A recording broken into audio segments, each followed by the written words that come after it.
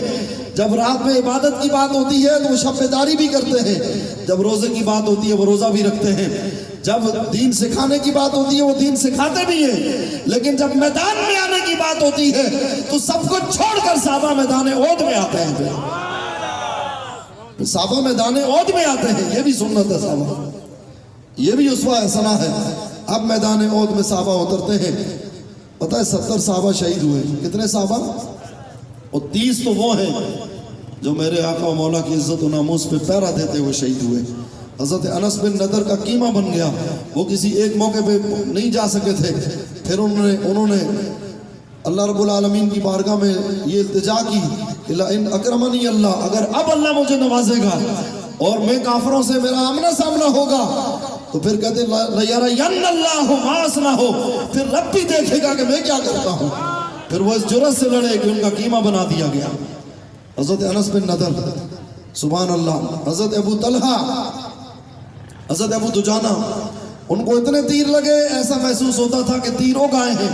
حضرت طلحہ بن عبید اللہ, ان کے بازو شل ہو جاتے ہیں. یہ صحابہ نے داد شجاعت دی. اور صحابی حضرت ام عمارہ, حضور فرماتے میں نے جدر بھی دیکھا, آگے پیچھے دائیں بائیں ام عمارہ اپنے نبی کا دفاع کر رہی ہیں. وَنَصَرُوهُ, یہ ہے کہ حضور کے دین کی مدد کی. حضور کے دین کی مدد کی. صحابہ نے وقت بھی دیا, مال بھی دیا, اولاد بھی قربان کی اور اپنی جانیں بھی پیش کی. حضور کے چچا امیر حمزہ بھی شہید ہو جاتے ہیں, ان کا کلیجہ بھی چبا لیا جاتا ہے. آج ہم یہ سمجھتے ہیں کہ شاید میرا مدرسہ ہے تو میں نے مدرسے میں پڑھا لیا, میری مسجد ہے میں نے درس دے دیا, یا میں لکھتا ہوں میں نے کتابیں لکھ لی, یا میں کوئی خطاب کرتا ہوں تو میں نے خطاب کر لیا, یا میں پیر ہوں تو میں نے دم درود کر لیا, میں نے جناب والا مریدوں کے دورے کر لیے تو میں نے دین کا حق ادا کر دیا. حضور کے غلاموں, یہ کام صحابہ کرام کو بھی یہ ساری باتیں معلوم تھی, لیکن وہ میدان میں آئے. جب دین کی بنیادوں پہ, احساسوں پہ حملہ ہو, جب شاعر اسلام پہ حملہ ہو, تو پھر سارے کام چھوڑ کے بندہ میدان میں آتا ہے. پھر صحابہ نے حضور کے دین کی کیسے مدد کی. میدان خندق میں آ جائیں, سردی کا موسم ہے اور گرم لباس بھی نہیں ہے, کھانے پینے کی اشیاء کی بھی قلت ہے. صحابہ خندق کھود رہے ہیں, آدھی کھجور ایک کھجور کھا رہے ہیں حضور کے غلاموں, اور میرے آقا مولا نے بھی مٹی اٹھائی ہے. آج ہم باتیں کرتے ہیں, اس خاک نے میرے آقا مولا کے دامن میں پناہ لی ہے. سبحان اللہ. اور پھر جب خندقیں کھود دی گئی اور کفار کا 25,000 کا لشکر سامنے ہے, ادھر سے عمر بن عبد ود گھوڑا دوڑاتا ہوا پار آ گیا, حملہ آور ہونے لگا. مولا علی شیر خدا نے اس کا کام تمام کر دیا. بولے سبحان اللہ. مولا علی شیر خدا, سبحان اللہ, سبحان اللہ. اب جب اس کا کام تمام ہو گیا تو کفار غصے میں آ گئے, اور اب ان کا ارادہ یہ تھا کہ خندق عبور کر کے اہل مدینہ پہ حملہ کریں. اب سنو حضور کے غلاموں, آج لوگ کہتے ہیں جی حضور نے فلاں کو معاف کر دیا, فلاں کو معاف کر دیا, فلاں کو معاف کر دیا, حضور نے فلاں کو معاف کر دیا. میرے آقا و مولا جس کو چاہیں معاف کر دیں, جس کو چاہیں سزا دے دیں, لیکن اب کسی دشمن رسول کو معاف کرنے کا کسی کو حق نہیں ہے. وہ حضور کی حیات میں, ظاہری حیات میں, حضور تو ہمیشہ کے لیے حیات ہیں. تو زندہ ہے واللہ, تو زندہ ہے واللہ, میری چشم عالم سے چھپ جانے والے. اس دور میں آپ جس کو چاہیں معاف کر دیں, جس کو چاہیں سزا دے دیں, لیکن اب کسی کو اختیار نہیں ہے. میں آپ کے دشمن کو معاف کرنے کا اختیار رکھتا ہوں. کوئی آپ کی حق تلفی کرے, آپ کا پیسہ کھا جائے, آپ کی کسی بندے پہ ظلم کرے, تو مجھے اختیار ہے میں اس کو معاف کر دوں. تو جب میں اس کو معاف نہیں کر سکتا تو پھر میں رسول اللہ کے دشمن کیسے معاف کر سکتا ہوں؟ نہ کسی حکومت کو اختیار ہے, نہ کسی شخص کو اختیار ہے, نہ امت کو اختیار ہے. رسول اللہ کے گستاخ کو معافی دینے کا کسی کو اختیار نہیں ہے. یہ کہاں کی باتیں لوگ کہاں لے آتے ہیں, کہتے ہیں جی حضور نے اس کو معاف کر دیا, حضور نے اس کو معاف کر دیا, حضور نے فلاں کو چادر دے دی. میرے آقا مولا صلی اللہ علیہ وسلم نے تلوار بھی اٹھائی ہے خندق میں. یہ بھی تو بتاؤ, جب کفار سامنے کھڑے تھے, جب کفار مسلمانوں پہ ظلم کے لیے پر تول رہے ہوں, تو پھر معافی کی باتیں نہیں ہوتی. ہاں, جب میرے آقا مولا فاتح کی حیثیت سے مکے میں داخل ہوئے تو پھر آپ نے فرمایا جو ہتھیار ڈال دے اس کو معاف کر دو، جو حرم میں آ جائے اس کو معاف کر دو، جو ابو سفیان کے گھر چلا جائے اس کو بھی معاف کر دو۔ لیکن ابن قتل گستاخ رسول، اس کے بارے میں بتایا گیا متعلق باستار الکعبہ، وہ کعبے کے پردے کے پیچھے چھپا ہوا ہے، پردے پہ اس نے جناب والا پردے پہ پناہ لے رکھی ہے، لٹکا ہوا ہے، فرمایا اس کو وہیں قتل کر۔ گستاخ رسول کے لیے امان تو کعبے میں بھی نہیں ہے۔ اور جب لشکر گزر رہا تھا ایک کتیا راستے میں، اس نے بچے دیے ہوئے، وہ جو ہے اپنے انداز میں حضور کی طرف دیکھنے لگی اور آواز نکالنے لگی۔ میرے آقا مولا نے ایک صحابی کی ڈیوٹی لگا دی، فرمایا اس کتیا کے بچے ہیں، جب تک آخری سپاہی آخری مجاہد نہ گزر جائے تم نے یہاں ڈیوٹی دینی ہے، کہیں ایسا نہ ہو کہ اس کے بچے کچھ لے جائیں۔ کتیا اور اس کے بچوں کی تو حفاظت ہو گئی، اسلام تو کتے کے بچوں کی بھی حفاظت کرتا ہے، لیکن گستاخ رسول کی بات اور ہے، گستاخ رسول کے لیے معافی نہیں ہے، وہ کعبے کے پردے کے پیچھے بھی نہیں بچ سکتا۔ تو بات میں یہ کر رہا تھا کہ میرے آقا مولا نے تلوار اٹھائی، پھر جب اہل مدینہ پہ حملے کی بات ہوئی تو پھر میرے آقا مولا نے تو تلوار اٹھانا بھی سنت ہے، دفاع کے لیے خندق کھودنا بھی سنت ہے۔ سمجھ آ گئی؟ ہم نے قوم کو یہ بھی سکھانا ہے، باقی سنتیں بھی سکھانی ہے۔ اب جب کشمیر میں مسلمانوں پہ ظلم ہو رہا ہے، فلسطین میں امت لاہولوان ہے، برما میں مسلمانوں کے کباب بنائے جا رہے ہیں، شام میں عراق میں مسلمانوں کی نسل کشی کی گئی، افغانستان میں لاکھوں مسلمان شہید ہوئے، تو اب حضور کے غلاموں اس موقع پہ جہاد کی سنت بھی ہے، جہاد کی سنت بھی ہے۔ میرے آقا مولا نے تلوار اٹھائی، بولے سبحان اللہ۔ اب ان حالات میں پھر رحمت للعالمین کانفرنس نہیں ہوتی، ان حالات میں نبی الملاحم کانفرنس ہوتی ہے، وہ جنگوں والے نبی، جہاد والے نبی۔ حضور کے ناموں میں سے ایک نام ہے نبی الملاحم، رسول الملاحم، جنگوں والے نبی، جہاد والے نبی۔ وہ یوں تلوار لیے کھڑے میرے آقا مولا، ذرا وہ منظر تو دیکھیں، حضور تلوار لیے کھڑے، حضور نے فرمایا نصرت بالرعب، میری رعب و جلال اور دبدبے کے ذریعے مدد کی گئی۔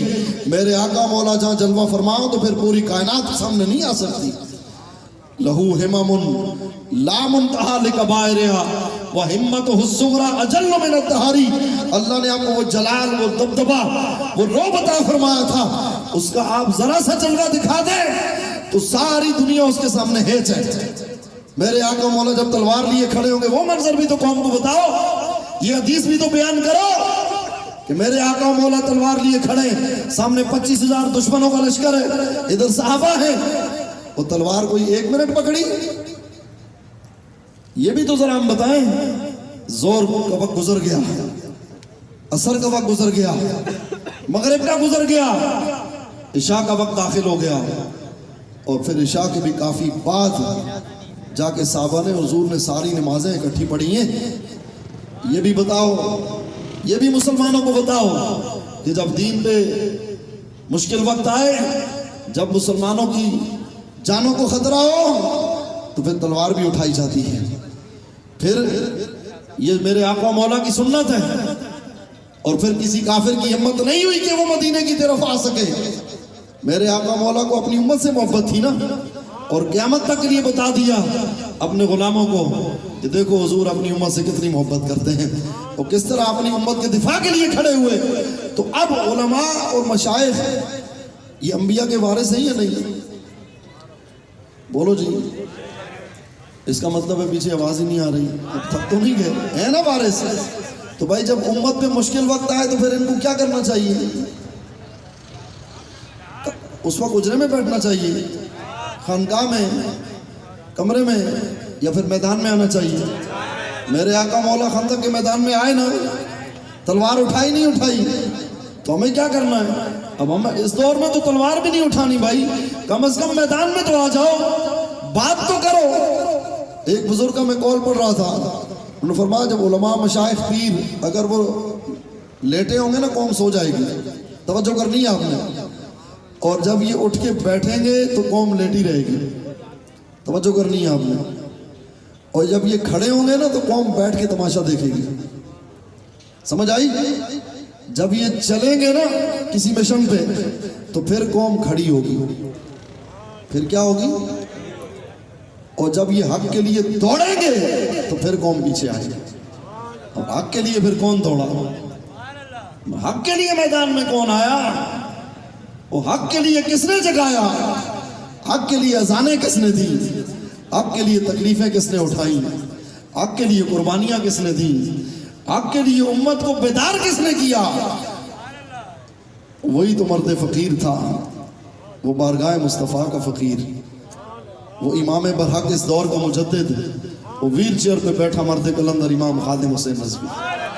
وہ جب حق کے لیے دوڑے میدان عمل میں، وہ ادھر بھی گئے، وہ ادھر بھی گئے، وہ چاروں طرف گئے، وہ بلوچستان سے لے کر کشمیر تک اور KPK سے لے کر سندھ تک ایک ایک علاقے میں گئے. پھر ان کا پیغام یورپ میں بھی پہنچا اور افریقہ میں بھی پہنچا اور پوری دنیا میں پہنچا اور حق کا علم بلند ہوا. اور پھر قوم کھڑی ہوئی نہیں، قوم چل پڑی نہیں.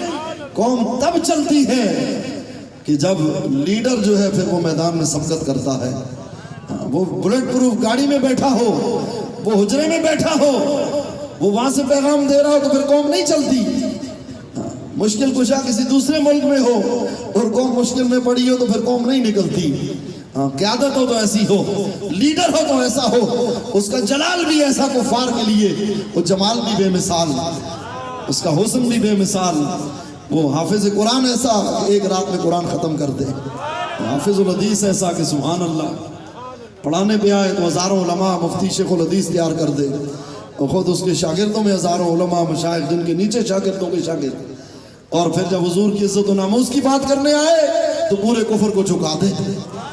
وہ امریکہ بھی پریشان ہو جائے تو اسرائیل بھی سہم جائے تو انڈیا میں بھی چیخیں بلند ہو. وہ تو آج بھی چیخیں ہیں. اس مرد کلندر نے، اس نے تو صرف یہ بات کی تھی، غوری آیا جی، شاہین آیا، ابدالی آیا تو خالد دینگ آیا. ابھی آپ کے ہاتھ میں تو نہیں آیا، انشاءاللہ دین تخت پہ آئے گا تو پھر بٹن آپ کے ہاتھوں میں ہوگی، تو پھر کسی کی ضرورت نہیں ہوگی. آزادی اظہار کے نام میں پھر وہ گستاخیاں کرتا پھرے. ابھی تو صرف آپ بات کرتے ہیں، اس مرد کلندر کی تصویر ڈال دیں، آپ ویڈیو ڈال دیں تو آپ کو بلاک کر دیا جاتا ہے. کفر آپ سے اتنا گھبرا گیا. تو یہ تو صرف تلوار کا بھی ذکر ہوا ہے، ابھی تو ذکر ہوا نا، اب تلوار پہ لکھا گیا تھا. بولیں سبحان اللہ، بولیں سبحان اللہ. میرے آقا مولا کی تلوار. جی حضور نے تسبیح نہیں بانٹی، حضور نے اپنے صحابہ کو تلواریں دی. فرمایا من یاخذو، کون لے گا اس کو بے حق کے ہی، جو اس کا حق عطا کرے. حضرت ابو دجانہ آ گئے، عرض کی حضور میں لیتا ہوں. اور کرتے ہیں حضور حق کیا ہے؟ فرمایا اس کا حق یہ ہے کہ اتنا لڑو حق کے لیے، کفار اللہ کے دشمنوں کے خلاف کہ ٹیڑھی ہو جائے اور نہ حق نہ اٹھے، کسی مسلمان کے خلاف نہ اٹھے. اس کا حق یہ ہے. اس تلوار پہ لکھا گیا تھا فی الجبن عار، بزدلی باعث شرمندگی ہے، بزدلی باعث شرمندگی ہے. وفی الاقبال مکرمۃ، حق کے لیے میدان عمل میں آنا، آگے بڑھ کے حق کا علم تھامنا اور حق کی بالادستی کے لیے جدوجہد کرنا اور باطل کی سرکوبی، یہ باعث عزت ہے. اور فرمایا والمرء بالجبن لا ینجو من القدر، آدمی بزدلی کی وجہ سے اللہ کی تقدیر سے نہیں بچ سکتا، کیونکہ بزدلی سے گھر میں بیٹھ جائے تو اس کو موت نہیں آئے گی. میں نے پڑھا کہیں یہ جملہ مجھے بڑا اچھا لگا، وہ آپ بھی سنیں.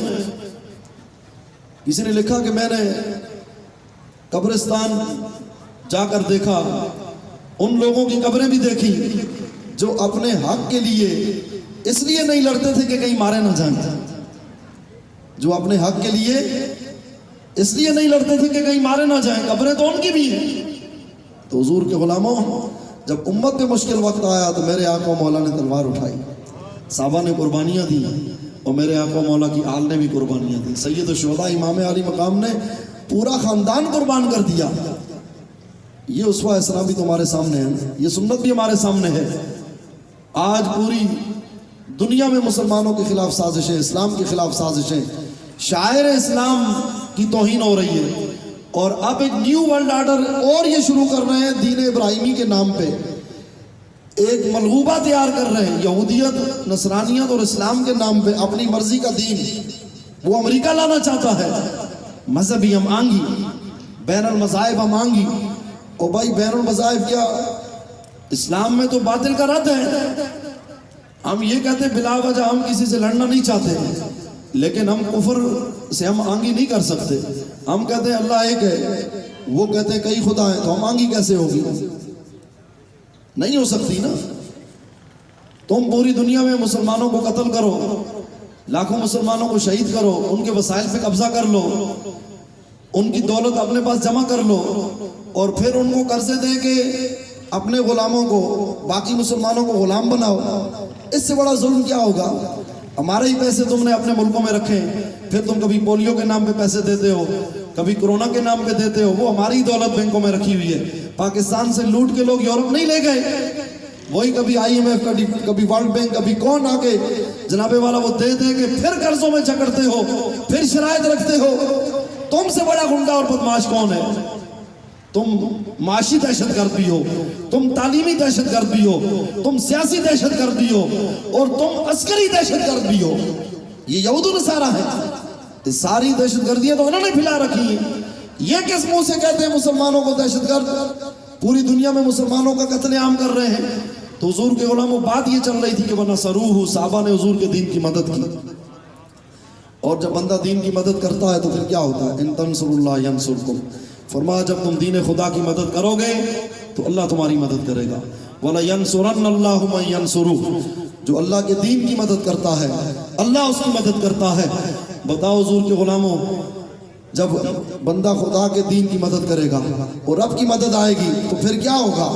فرمایا اِن يَنْصُرْكُمُ اللَّهُ فَلَا غَالِبَ لَكُمْ. جب تم صدقے دل سے اپنے رب کے دین کی مدد کے لیے نکلو گے، ناموس رسالت کے تحفظ کے لیے، ختم نبوت کے دفاع کے لیے، حضور کے دین کے غلبے کے لیے، دین کو تخت لانے کے لیے، حق کے نظام کو نافذ کرنے کے لیے، باطل نظاموں کو جڑ سے اکھاڑ پھینکنے کے لیے جب تم میدان عمل میں آؤ گے، اِن يَنْصُرْكُمُ اللَّهُ، اور پھر اگر اللہ تمہاری مدد فرمائے گا، فَلَا غَالِبَ لَكُمْ. فرمایا اِن يَنْصُرْكُمُ اللَّهُ فَلَا غَالِبَ لَكُمْ. پھر دنیا کی کوئی طاقت تم پہ غالب نہیں آ سکتی. بالکل نفی کر دی. فرمایا فَلَا غَالِبَ لَكُمْ، کوئی تم پہ غالب نہیں آ سکتا. آج حضور کے غلاموں دیکھ لو آپ، یہ تو ہم نے آپ کو ماضی کے اپنے صحابہ کے واقعات سنائے، ان کی مدد کیسے ہوئی. اس دور کے اندر آپ نے سنا بھی، آپ نے اپنی آنکھوں سے دیکھا بھی کہ جب مرد قلندر امیر المجاہدین امام خادم حسین رضوی ختم نبوت کے دفاع کے لیے، ختم نبوت کے پہرہ داری کے لیے فیض آباد پہنچے تو مدد کیسے آئی. جب ہالینڈ میں گستاخی کا مسئلہ ہوا آپ میدان میں آئے تو مدد کیسے آئی. اس کے بعد مدد کیسے آئی. اور پھر جب ابھی حضور کے غلام لاہور سے ماہ ربیع الاول میں جب لوگ حلوے کھا رہے تھے، جب لوگ لنگر کھا رہے تھے، جب لوگ جناب والا لفافے لے رہے تھے، لوگ اپنے جلسے کر رہے تھے، رسول اللہ کے غلام حضور کی عزت و ناموس کے لیے گولیوں کا سامنا کرتے ہوئے، شیلنگ کا سامنا کرتے ہوئے، زخموں سے چور ہو کر شہادتیں پیش کرتے ہوئے جب وزیر آباد کی طرف بڑھے تو پھر آپ نے دیکھا کہ پوری دنیا کے کفر کی چیخیں نکل گئیں. ان کے یار بھی پریشان ہو گئے اور اللہ نے حضور کے غلاموں کو فتح عطا فرمائی. یہ فتح کیسے ملی؟ اِن يَنْصُرْكُمُ اللَّهُ فَلَا غَالِبَ لَكُمْ. جب رب کی مدد آتی ہے تو پھر دنیا کی کوئی طاقت غالب نہیں آ سکتی. یہ ہے اس مدد کا جلوہ. فرمایا وَنَصَرُوهُ، انہوں نے دین کی مدد کی. اور اب قیامت تک یہ حکم ہمارے لیے بھی ہے. ہم حضور کے غلام ہیں، ہم نے حضور کی تعظیم و تکریم کرنی ہے، اس کا درس بھی دینا ہے، قوم کو ادب سکھانا بھی ہے، اور پھر دین کی مدد کرنی ہے، وقت دے کر، مال دے کر، اور ضرورت پڑے تو اپنی جان بھی پیش کریں گے، اپنی جان بھی پیش کریں گے. دین کی مدد کرنی ہے آپ نے. اس دین کے لیے میرے آقا نے جنگیں لڑی، صحابہ نے جنگیں لڑی، وہ شہید ہوئے، انہوں نے اپنے خاندانوں کی قربانیاں دی، اپنا سب کچھ فدا کیا. اب حضور کے غلاموں یہ ملک بھی حضور کے نام پہ بنا ہے. پاکستان کا مطلب کیا؟ پاکستان کا مطلب کیا؟